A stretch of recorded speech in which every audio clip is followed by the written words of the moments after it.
Inilah Injil suci menurut Matius. Sekali peristiwa, Yesus tiba di daerah Kaisarea Filipi. Ia bertanya kepada murid-muridnya, "Kata orang, siapakah Anak Manusia itu?" Jawab mereka, "Ada yang mengatakan Yohanes Pembaptis, ada juga yang mengatakan Elia, dan ada pula yang mengatakan Yeremia atau salah seorang dari para nabi." Lalu Yesus bertanya kepada mereka, "Tetapi apa katamu? Siapakah aku ini?" Maka jawab Simon Petrus, "Engkau adalah Mesias, Anak Allah yang hidup." Kata Yesus kepadanya, "Berbahagialah engkau Simon bin Yunus, sebab bukan manusia yang mengatakan itu kepadamu, melainkan Bapa-Ku yang di surga. Dan aku pun berkata kepadamu, engkau adalah Petrus, dan di atas batu karang ini akan kudirikan gerejaku, dan alam maut tidak akan menguasainya.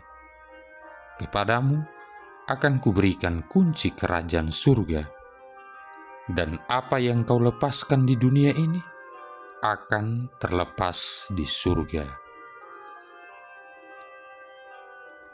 Demikianlah sabda Tuhan. Saudara-saudari yang terkasih, pada hari ini Gereja Katolik sejagat merayakan pesta tahta Santo Petrus. Pesta tahta Santo Petrus telah dirayakan sejak masa-masa awal gereja di Roma. Mula-mula dirayakan tanggal 18 Januari sebagai peringatan penuh syukur akan hari ketika Rasul Petrus memulai pelayanan pertamanya di tengah-tengah umat beriman di Roma. Sejak abad pertengahan ditentukanlah tanggal 22 Februari yang secara tradisional dilihat sebagai peringatan proklamasi Petrus tentang Yesus sebagai Mesias. Matius bab 16 ayat 16. Dinamakan pesta tahta Santo Petrus karena yang dirayakan adalah kursi, dalam hal ini tahtanya sebagai uskup Roma dan sebagai pemimpin pertama gereja universal.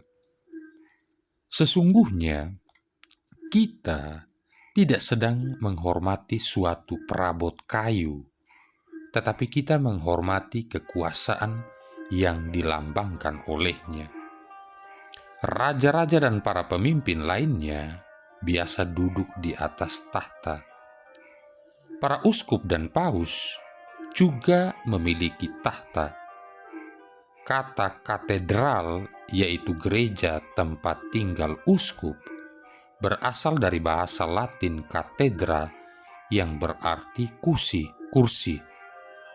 Dalam pesta ini, kita sungguh-sungguh menghormati kekuasaan yang diberikan Yesus kepada Santo Petrus, yaitu paus kita yang pertama.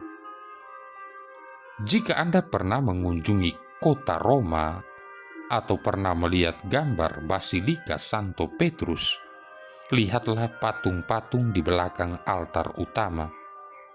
Patung-patung tersebut menggambarkan 4 orang kudus sedang mengangkat sebuah kursi yang amat besar.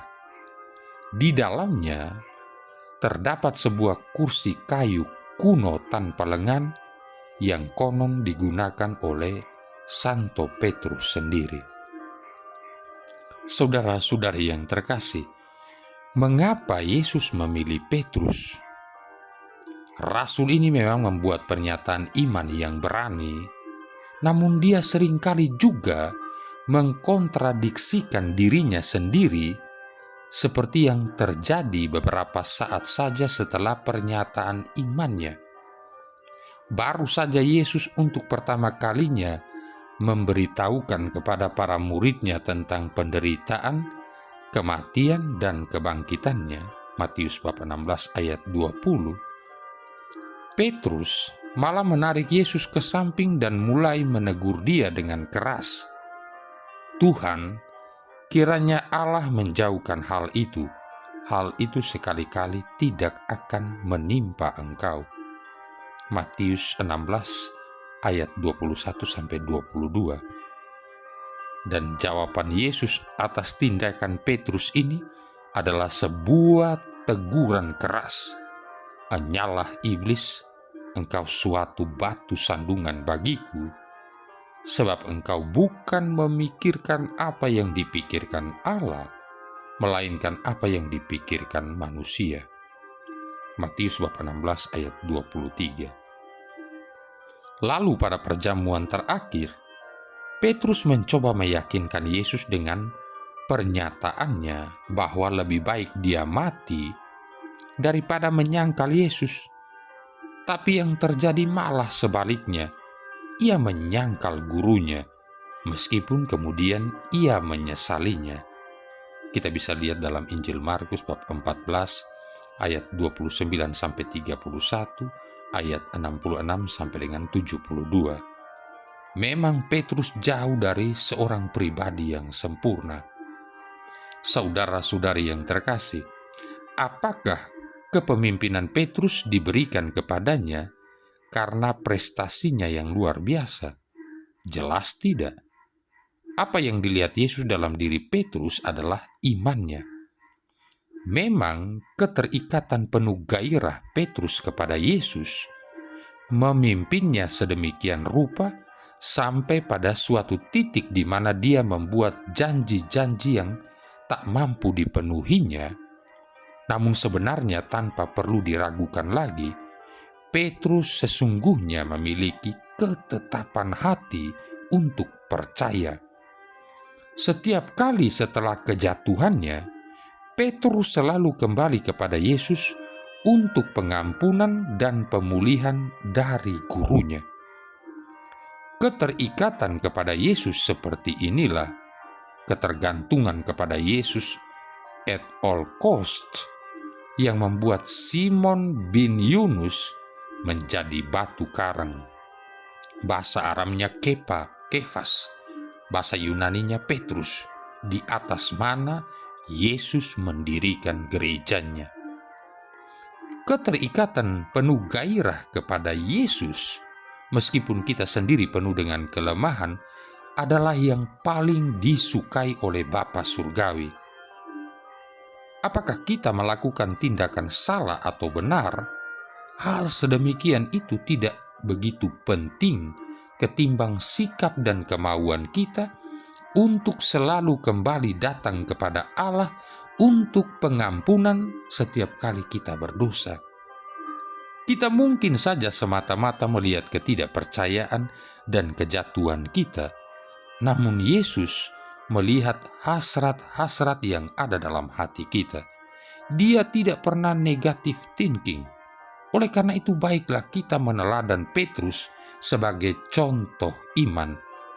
Yesus dapat menggunakan bahkan orang-orang yang paling lemah sekalipun selama mereka menanggapi rahmat iman yang diberikan olehnya.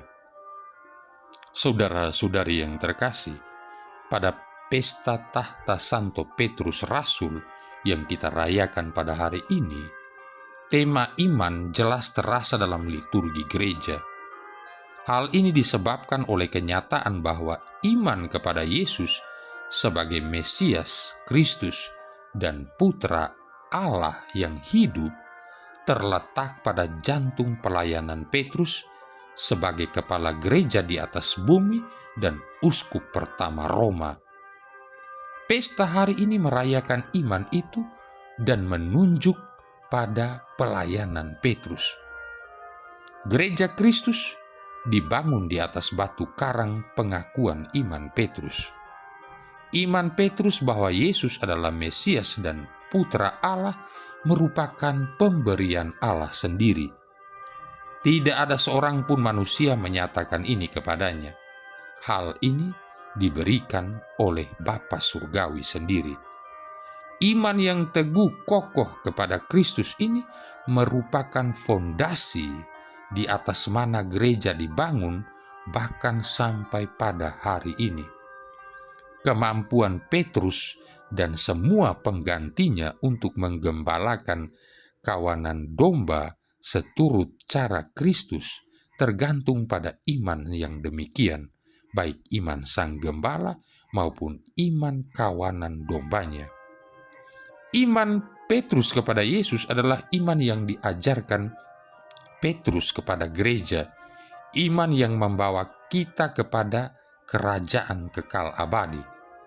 Tidak ada sesuatu pun di atas bumi yang berkaitan dengan tahta Petrus, kebesarannya, otoritasnya, bahkan pelayanannya dapat membawa kita kepada kerajaan ini kalau tidak bertumpu dan memancar dari batu karang iman.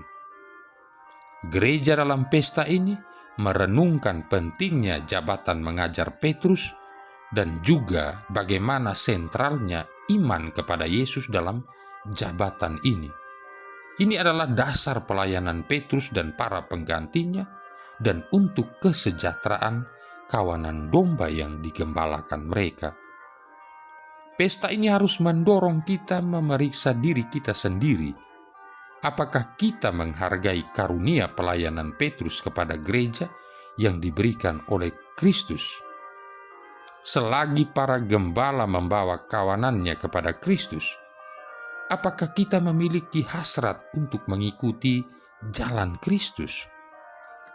Selagi Petrus dan para penggantinya memproklamasikan kebenaran Kristus dan bagaimana Kristus ingin kita menjalani kehidupan kita seturut kehendak-Nya, apakah kita mendengarkan apa yang mereka ajarkan?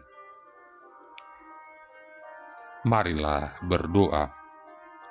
Allah Bapa kami yang kekal Maha Kuasa, Engkau telah mendirikan gereja-Mu di atas wadas dan mendasari iman kami dengan pengakuan iman para rasul. Kami mohon, selamatkanlah kami dan jangan sampai gereja-Mu digoncangkan oleh kekuatan apapun. Dengan pengantaran Yesus Kristus Putra-Mu Tuhan kami, yang bersama dengan Dikau dan Roh Kudus hidup dan berkuasa, satu Allah sepanjang segala masa. Tuhan memberkati kita sekalian, Bapa, Putra, dan Roh Kudus.